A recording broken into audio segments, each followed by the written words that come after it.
Você tem temor de Deus? Esses dias eu ouvi uma cantora secular ensinando as pessoas de forma equivocada sobre o que é ter temor de Deus. Ela, resumindo, basicamente falou que Deus é um Deus bom, então não é pra gente ter temor de Deus. Essa interpretação é bem equivocada, porque quando você fala, na verdade, a grande parte das pessoas entende errado porque crê que temor seja medo, né? Na linguagem popular, né, seria medo, né? Eu tenho temor de aranha, né? Eu tenho pavor de aranha. Associa o temor a medo, pavor, pânico. E na realidade, na Bíblia, em nenhum momento diz exatamente, né? Nos momentos que é empregado a palavra temor, ela tem a ver com reconhecimento, tem a ver com reverência à majestade de Deus. Inclusive até o próprio diabo teme a Deus, porque o diabo ele é sujeito às ordens de Deus, né? O diabo, por exemplo, ele só pode tocar, né, na vida de uma pessoa por liberação, né, do Senhor, por liberação, por uma...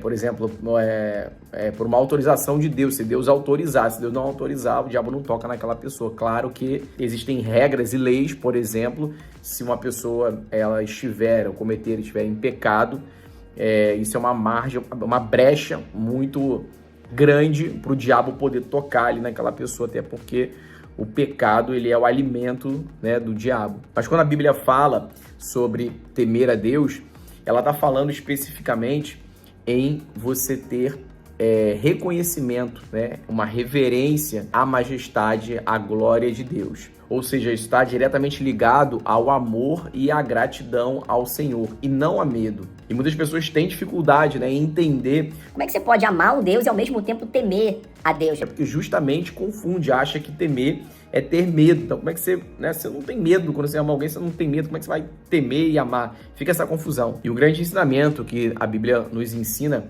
é que nós não devemos somente amar a Deus, né, acima de todas as coisas, sobre todas as coisas, mas nós devemos também temer a Deus, amar e temer. Por exemplo, eu amo a minha esposa, mas eu não temo a minha esposa. Então, você pode amar os seus filhos, você pode amar a sua esposa, o seu marido, mas você não teme a sua esposa, porque quando você, usando esse contexto bíblico, você temer, a gente só deve temer a Deus, né? Porque temer, como eu falei, é um ato de reverência, é um ato de reconhecimento, né, a grandeza do Senhor. Que quando você começa a temer alguém, nesse sentido, você está adorando essa pessoa. E o único que é digno de todo louvor e toda adoração, obviamente, precisa ser o Senhor nas nossas vidas.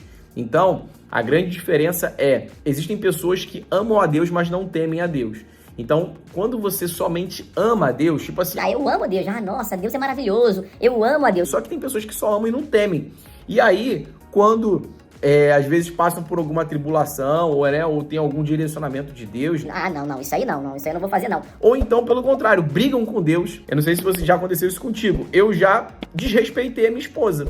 Já cometi esse pecado, já desrespeitei a minha esposa. Às vezes, num momento de ira, eu falei uma palavra áspera, né? Falei alguma coisa sem sentido assim pra minha esposa que eu desrespeitei ela, né? Nós somos humanos, nós somos pecadores, né? Claro que depois a gente tem que pedir perdão. Mas, engraçado que eu parei pra pensar, eu falei assim, caramba, mas eu nunca desrespeitei a Deus. Tipo assim, eu nunca cheguei... Claro que, obviamente, com os nossos pecados desrespeitam diretamente a Deus. Eu tô excluindo, né, o pecado. Eu tô dizendo assim, um desrespeito direto e reto. Tipo assim... Deus, você é mentiroso. Claro que não, né? Isso aqui é só um exemplo. Exemplo, você falar, Deus, você é mentiroso, né? Você brigar, contender diretamente com Deus. Você tá desrespeitando Deus. Então, às vezes, por mais que a pessoa tenha aquela relação, quando a pessoa só ama a Deus, tem a relação de amor e ódio. Por quê? Porque não tem o temor a Deus, né? E lá em Provérbios fala que o temor é o princípio da sabedoria. Então, com os nossos parentes, amigos, com a nossa esposa, a gente ama, mas a gente não teme, né? A Deus a gente ama e teme. Porque se a gente só amar a Deus, fica um amor superficial.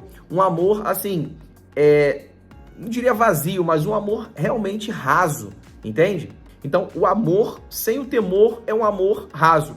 Agora, o temor sem o amor é justamente pavor, é medo, pânico. Agora, o amor a Deus com o temor a Deus, isso resulta numa entrega perfeita, numa entrega plena ao Senhor, numa reverência, numa submissão total. Por isso que desde o início da Bíblia até o fim é recheado de versículos que falam, que dizem, né, sobre você amar e temer ao Senhor. Quando, por exemplo, Josué disse assim: "E agora, pois, temei ao Senhor e servi-o com integridade e com fidelidade." Josué 24:14. Lá em 2 Coríntios 7:1, o apóstolo Paulo, ele exorta os crentes a aperfeiçoar a sua santidade no temor ao Senhor. Mas lá em Josué 2:9 diz que os cananeus temeram ao Senhor por conta de um julgamento iminente. Nesse caso, o temor utilizado na tradução não era um temor de obediência, é um temor de reverência, era um temor realmente de pânico, de pavor daquele povo. Porque de fato o temor genuíno,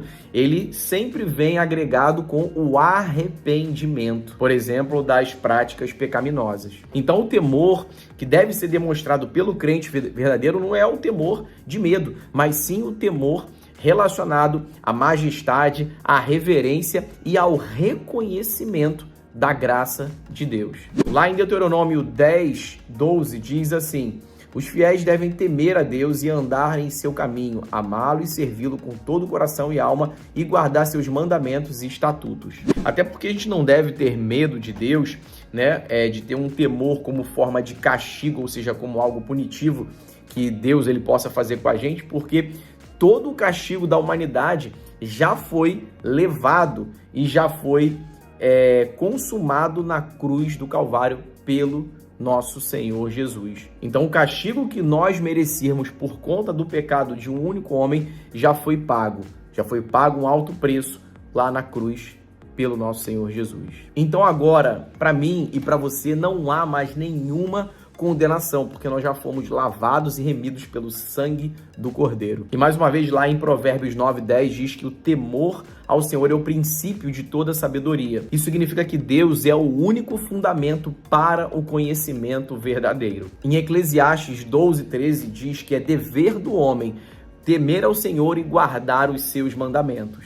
Então aquele crente que de fato teme a Deus, ele irá andar conforme a sua vontade, ou seja, a vontade do Senhor. E a vontade do Senhor é sempre boa, perfeita e agradável. Então que a cada dia você possa amar mais o Senhor e temer também mais o Senhor.